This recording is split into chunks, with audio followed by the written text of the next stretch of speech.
Saharar herria laguntzeko bigarren eskuko azoka montatu dugu.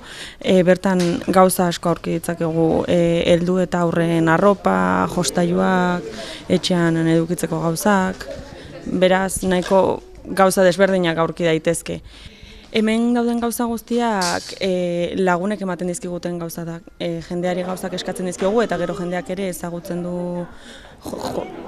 joaten da gure proiektua eta gauzak ematen dizkigu. Beraz, horrek ere asko laguntzen digu gero gauzak hemen edukitzeko, saltzeko.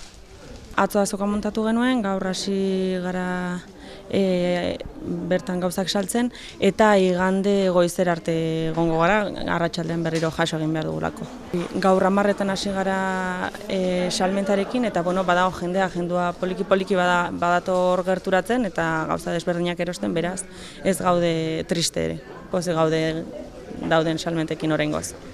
Hemen irabazten dugun dirua eta lortzen dugun dirua, gero udaran aterpetxe batean haur sahararrak ekartzeko da.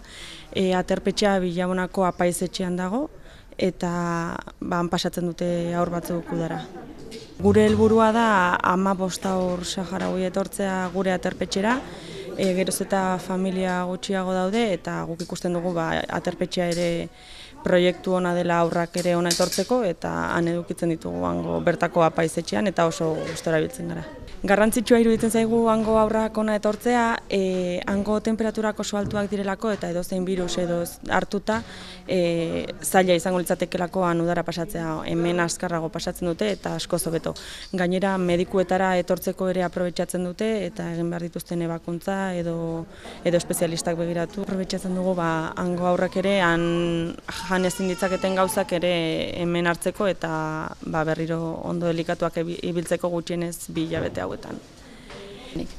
Azkenik ere garrantzitsua da beraiek ere beste herrialde batzuk ikustea, jakiteko beraien herrialdea ez dela kanpamendua errefuxiatua eta beraiek borrokatu behar dutela beraien herrialdearengatik honen antzekoa ere delako, ez?